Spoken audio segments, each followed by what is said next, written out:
자, 오늘 같이 읽은 본문 말씀 중심으로 우리의 소망, 부활 이런 제목으로 하나님 말씀 전하겠습니다. 세상에 종교가 참 많습니다. 그렇죠? 아는 쪽에 한번 다 대보시면 10개도 넘지 않을까요? 그러나 여러분, 죽은 자의 부활을 가르치고 믿는 종교는 기독교뿐입니다. 아멘. 근데 사실 죽은 사람이 다시 살아난다, 부활한다, 이거 믿는 것이 쉬운 일은 아니지요. 불가능한 일 아닐까요, 사실은? 현대인들은 대부분 과학을 거짓과 진리를 구별하게 해주는 유일한 근거라고 믿고 있습니다. 따라서 현대인들에게 부활은 그야말로 말이 안 되는 얘기예요. 말이 안 되는 얘기입니다. 과학적으로 증명을 할 수가 없습니다. 지금까지 죽어서 무덤에 들어갔다가 다시 살아난 사람을 본 적이 없습니다. 예수님 말고. 그러니까 예수님의 부활도 결코 있을 수 없다고 말하는 것이죠. 그러나 여러분, 기독교는 2000년 동안 예수 믿는 사람의 부활을 계속해서 주장했습니다. 예수님께서 요한복음 11장 25절 26절에서 직접 나는 부활이요 생명이다 라고 말씀을 하시면서 예수님을 믿는 사람은 죽어도 살 것이고 무릇 살아서 예수님을 믿는 사람은 영원히 죽지 않을 것이다, 이렇게 말씀하셨습니다. 예수님은 이 말씀을 하신 후에 곧바로 어디로 가신지 아시죠? 나사로의 무덤으로 가셨습니다. 이미 죽은 지 사흘이 돼서 시신 썩는 냄새가 진동하는 그 무덤 앞에 가서 예수님은 나사로야 하고 부르니까 나사로가 걸어서 나왔습니다. 부활을 가장 논리적으로 증거하는 성경은 고린도전서 15장입니다.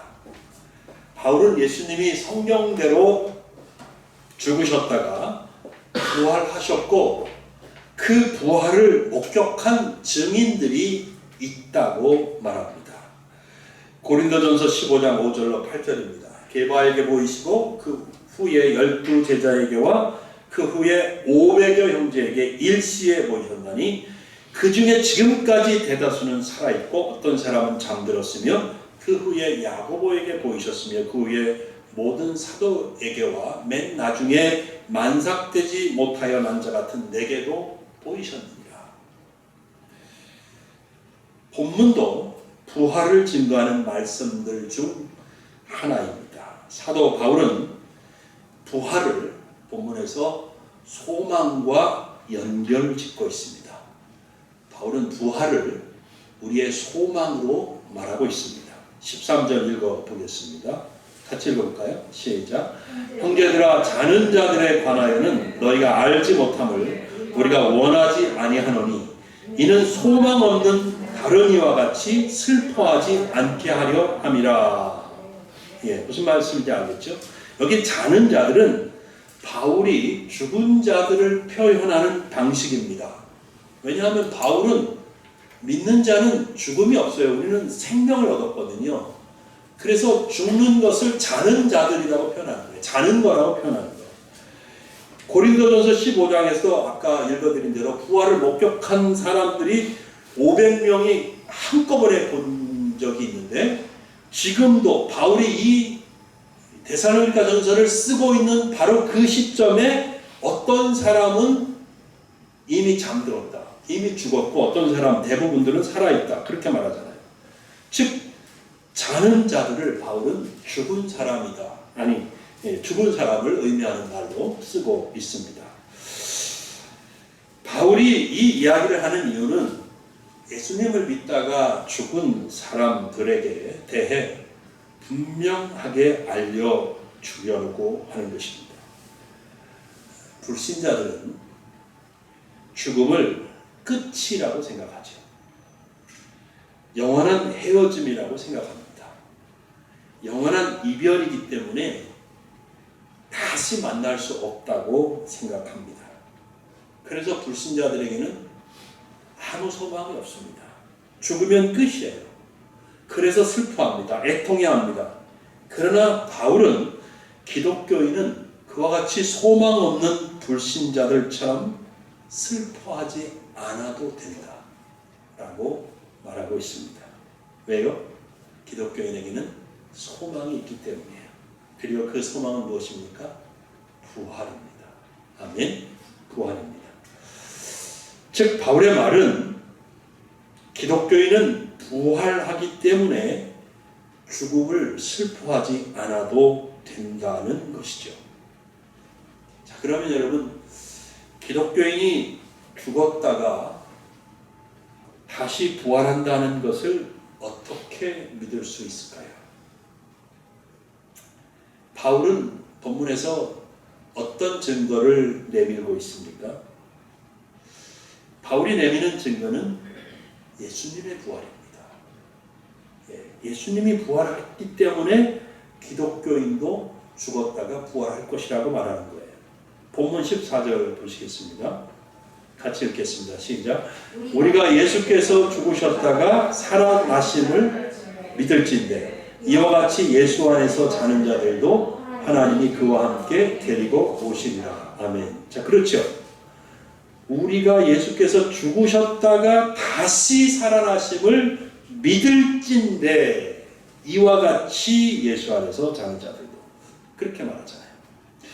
바울 당시에 물론 의도적으로 악한 마음으로 예수님의 부활을 부인하는 사람들, 또 거절하는 사람들이 있었지만 합리적으로 생각하는 사람들, 그리고 상식적으로 생각하는 사람들 대부분은 예수님의 부활을 부인할 수가 없었습니다. 그렇기 때문에 당신이 예수님의 부활을 믿으십니까? 예, 아멘, 믿습니다. 그러면 예수 안에서 죽은 자들도 부활합니다. 바울의 논리가 바로 이것이죠. 예수님이 십자가에서 죽으셨지만 3일 후에 죽음을 이기시고 다시 살아나셨습니다. 부활하셨습니다. 부활의 첫 열매가 되셨습니다. 그러므로 예수님을 믿는 사람은 부활합니다. 아멘. 예, 아멘 하실 수 있어야 돼요. 이것은 기독교만이 가르치고 전파하고 있는 가장 중요한 가르침입니다. 부활은 절대로 거짓이 아닙니다. 부활은 절대로 조작된 것이 아닙니다. 만일 예수님의 부활이 거짓말이고 조작된 것이었다면 늘 얘기하지만 기독교라는 종교는 벌써 사라졌을 거예요. 여러분 생각을 해봐요. 사기 사건인데, 만약에 부활이 거짓이라면 사기 사건인데, 거짓말인데, 이런 게 2000년 넘게 아직도 진실로 받아들여지고 있다? 있을 수 없는 일입니다. 벌써 거짓이 들통나고 사기 사건인 것이 드러나서 기독교가 사라졌을 겁니다. 그러나 예수님의 부활은 역사적 사실이기 때문에 지금까지도 계속 기독교는 존재하고 예수의 부활을 외쳐지고 선포되고 있는 것입니다. 아멘. 아멘. 자, 그렇다면 여러분, 예수님을 믿는 사람들의 부활이 언제 일어날까요? 자, 예수 안에서 죽은 자들은 시신이 땅에 묻히거나 또 요즘에는 화장을 하니까 한 줌의 재가 됩니다. 이렇게 항아리에 보관을 하잖아요. 그리고 영혼은 우리가 믿기로 이제 천국에 가 있다고, 그래서 거기서 안식하고 있다고 우리가 믿고 있습니다. 자, 그러면 예수님을 믿는 사람들의 육체적 부활이 언제 일어날까요? 오늘 본문에 다 답이 있습니다. 본문에 의하면 예수님이 재림하실 때 부활이 이루어집니다. 언제요? 예수님이 재림하실 때. 2000년 전에 육신을 입고 오셔서 십자가에 죽으시고 다시 살아나셔서 승천하시고 지금은 예수님이 하나님 우편에 계십니다. 그렇죠? 그 예수님이 다시 오실 거예요. 할렐루야. 예수님이 다시 오실 텐데 그 그 다시 오시는 모습은 예수님이 처음 초림하실 때와는 전혀 다른 모습일 거라고 바울은 말하고 있습니다. 초림 때는 천형매 잉태되어서 마구간에 누우셨어요. 이름도 없고 빛도 없었어요. 아무도 몰랐어요. 왕궁에 태어나신 게 아니에요. 귀족 집안에 태어나신 게 아니에요. 평범한 그런 집안에 이름도 없으신 빛도 없으셨어요. 그런데 16절 보면 재림하시는 예수님의 모습은 전혀 달라요. 어떻게 묘사되고 있습니까? 주께서 호령과 천사장의 소리와 하나님의 나팔 소리로 친히 하늘로부터 강림하시리니. 그래요. 이렇게 예수님의 재림은 초림 때와 다르게 온 세상이 다 알도록, 그 영광의 주를 다 바라볼 수 있도록, 모든 사람의 눈이 다시 오시는 주님을 자기 눈으로 볼 수 있도록 영광스러운 모습으로 다시 오십니다. 예수님이 이렇게 영광의 주로 다시 오실 때 모든 믿는 자의 부활이 일어납니다. 16절 뒷부분입니다. 16절 다시 한번 다 읽어보죠. 뒷부분까지. 주께서 호령과 천사장의 소리와 하나님의 나팔 소리로 친히 하늘로부터 강림하시리니 그리스도 안에서 죽은 자들이 먼저 일어나고. 아멘.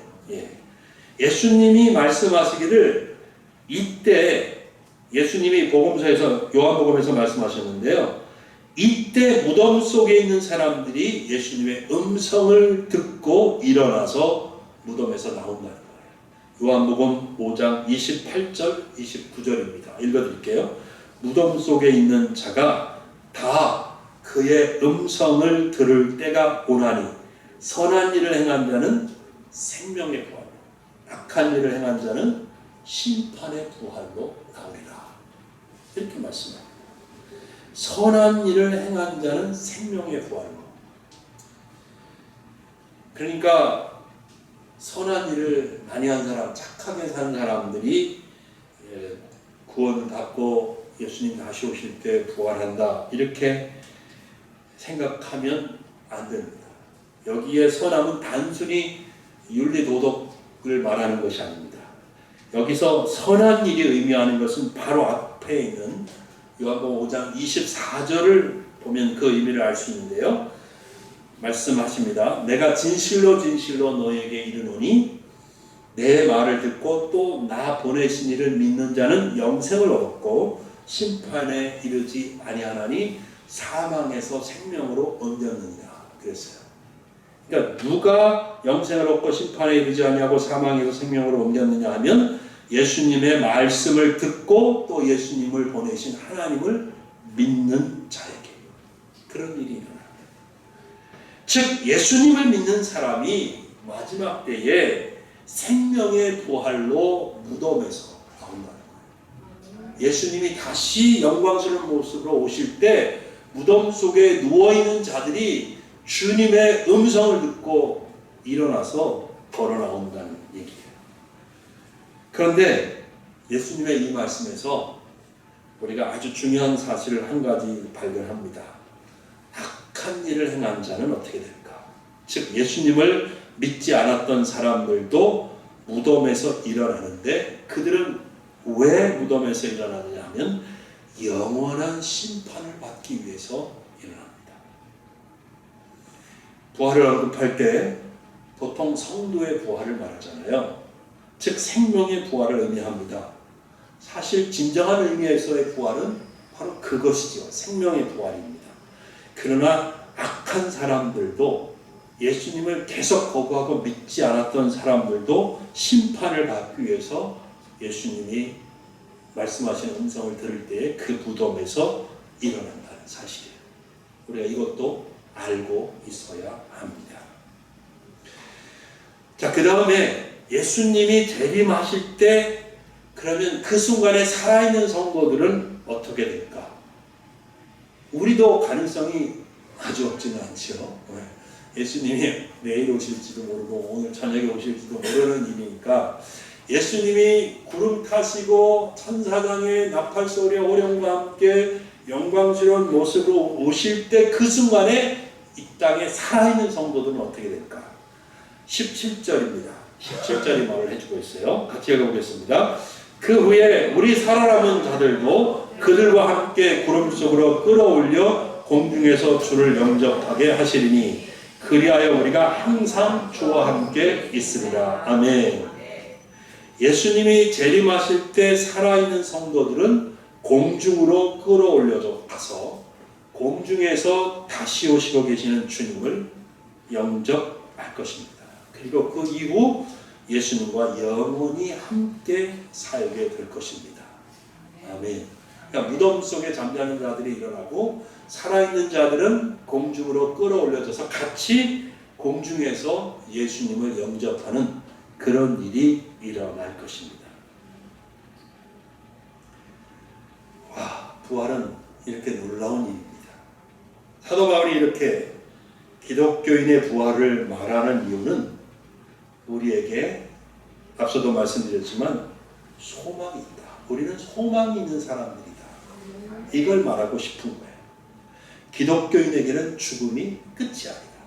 아멘. 얼마나 좋아요. 그죠? 저는 진짜 우리 아버지 2017년 1월 20일 날 돌아가셨는데 다시 그 아버지를 볼 수 있다는 게 너무 좋아요. 저는. 네, 진짜 고백해요. 우리 아버지를 내가 다시 만나 뵐 수 있다. 정말 그때는 아프시지 않은 모습, 건강한 모습, 천사처럼 빛나는 모습, 천국에서 영생을 누리고 계시는 우리 아버지를 나는 다시 볼 수 있다는 게 너무 좋은 거예요. 이게 기독교인에게 소망이잖아요. 아멘, 그죠? 네. 기독교인에게는 죽음이 끝이 아니에요. 기독교인에게는 영원히 산다는 그 소망이 있습니다. 그래서 육체의 죽음이 갈라놓은 이별은 영원한 이별이 아니고 잠시 헤어지는 것이다. 분명히 다시 만날 수 있다.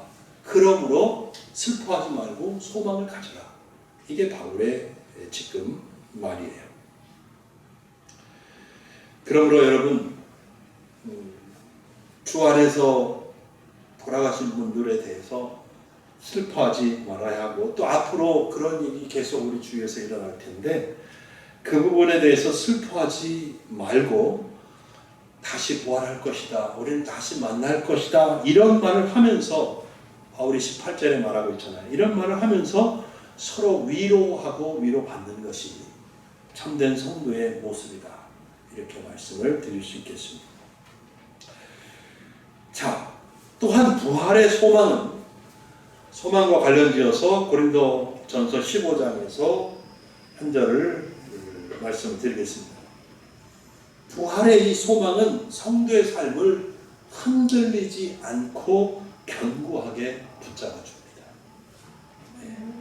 믿음으로 사는 삶이 헛된 삶이 아닌 것을 알기 때문입니다. 앞서 말씀드린 고린도전서 15장에서 사도 바울은 부활을 길게 논증하고 난 후에 결론을 내립니다. 바울의 결론이 무엇인지 아십니까? 바로 말씀하기 어렵지요. 그거 알면 진짜 대단하죠. 고린도전서 15장 57절입니다. 우리 주 예수 그리스도로 말미암아 우리에게 승리를 주시는 하나님께 감사합니다. 아멘. 그럼 부활은 예수님의 승리입니다. 아멘. 사망을 이기신 승리예요. 아멘. 죽음의 권세를 이기신 승리예요. 아멘. 율법의 권세를 이기신 주님의 승리입니다. 아멘. 그 승리, 주님의 승리, 예수님의 그 승리 안에서 우리도 승리한다. 네. 감사하죠. 고린도전서 15장 58절입니다. 그러므로 내 형제, 사랑하는 형제들아 견실하며 흔들리지 말고 항상 주의 일에 더욱 힘쓰는 자들이 되라.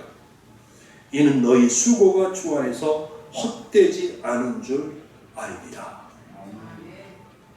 우리에게는 부활의 소망이 있습니다. 부활의 소망은 우리의 삶을 견실하며 흔들리지 않게 붙잡아 줍니다. 그래서 항상 주의 일에 힘쓰는 자들이 될 수 있게 하는 것입니다. 부활이 소망이다. 이 부활의 소망을 바라볼 때마다 성도들은 더욱 주의 일을 힘써 하는 자들이 되는 것이죠. 왜 그럴까요? 여러분 왜 그럴까요? 우리의 수고와 헌신이 주 안에서 결코 헛되지 않기 때문입니다. 믿으신가요? 믿으시나요? 네. 여러분들이 이 예배 드리는 거, 헌금 드리는 거, 시간을 내서 봉사하는 거, 또 교회를 청소하는 거 등등 주님을 위해서 복음을 전하는 거, 뭐 다른 알려지지 않도록 그냥 이름도 없이 누군가를 섬기고 돕고 구제하고 막 이렇게 하는 모든 여러분의 삶의 모습이 주 안에서 결코 헛되지 않다는 거예요. 김석균 목사님 아시죠? 우리나라에서 찬양사역자로 일찌감치 제 1세대라고 할 수 있죠. 찬양사역자로 잘 알려진 분인데 해같이 빛나리라는 찬양 가사가 이 부분에서 딱 맞는 가사입니다. 이 부활의 소망에 대해서 또 우리의 삶이 헛되지 않을 것이라는 것을 잘 드러내는데 찬미예수에도 있어요. 그 가사를 빠르게 읽어드리면 1절입니다. 당신의 그 섬김이 천국에서 해같이 빛나리. 당신의 그 겸손이 천국에서 해같이 빛나리. 아멘. 당신의 그 믿음이 천국에서 해같이 빛나리. 당신의 그 충성이 천국에서 해같이 빛나리. 2절입니다. 당신의 그 순종이 천국에서 해같이 빛나리. 당신의 그 사랑이 천국에서 해같이 빛나리. 당신의 그 찬송이 천국에서 해같이 빛나리. 당신의 그 헌신이 천국에서 해같이 빛나리. 후렴이 이렇습니다. 주님이 기억하시면 족하리. 예수님 사랑으로 가득한 모습, 천사도 흠모하는 아름다운 그 모습, 천국에서 해같이 빛나리. 사랑하는 여러분, 예수님의 부활을 믿으십니까? 아멘. 또 하나 한 번 더 질문하겠습니다. 여러분, 예수님이 부활하신 것 때문에 우리도 부활한다는 사실을 믿으십니까? 아멘. 부활을 믿기 때문에 믿음으로 사는 우리 삶의 모든 것이 헛되지 않을 것입니다. 오히려 천국에서 해같이 빛날 것입니다. 그래서 부활의 소망은 이 땅에서 살 때에도 흔들리지 않고 믿음으로 살게 해줍니다. 아무리 힘들고 어려워도 결코 넘어지지 않으며 쓰러지지 않게 붙들어 주는 것이죠. 제가 인터넷에서 읽은 이야기입니다. 언제나 즐거움과 기쁨으로 얼굴이 환하게 빛나는 꽃을 파는 할머니가 계셨습니다. 그 꽃가게에 단골 손님이 있는데 어느 날 할머니에게 물어봅니다. 할머니, 언제나 즐거워하시는데 제가 보니까 할머니는 걱정 근심이 전혀 없으신가 봐요. 네. 그랬더니 할머니가 대답을 하십니다. 천만에요. 걱정 근심이 없는 사람이 어디 있습니까? 나한테도 고통스러운 일, 짜증나는 걱정거리가 늘 생긴답니다.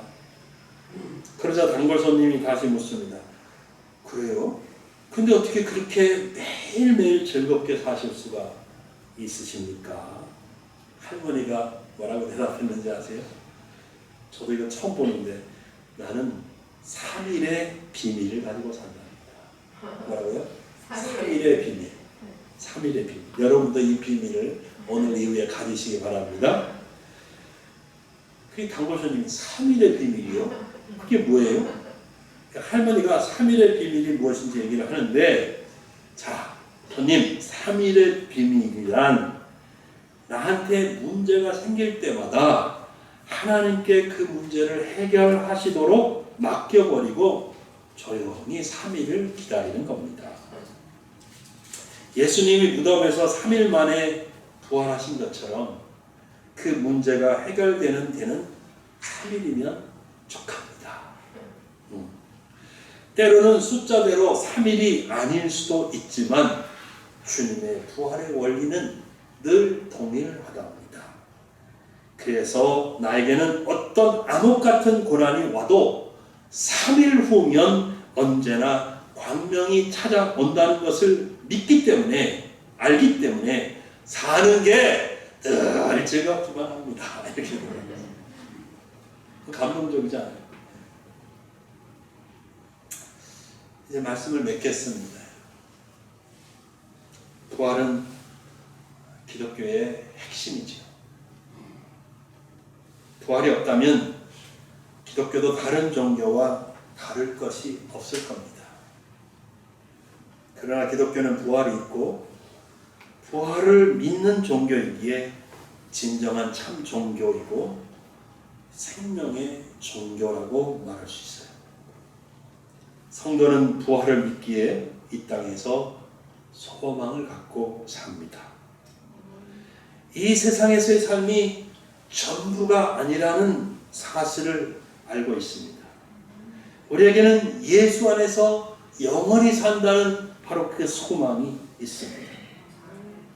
이 땅에서 어떤 이는 긴 인생을 살고 어떤 이에게는 참 안타까울 만큼 짧은 인생을 사는 사람들이 있습니다.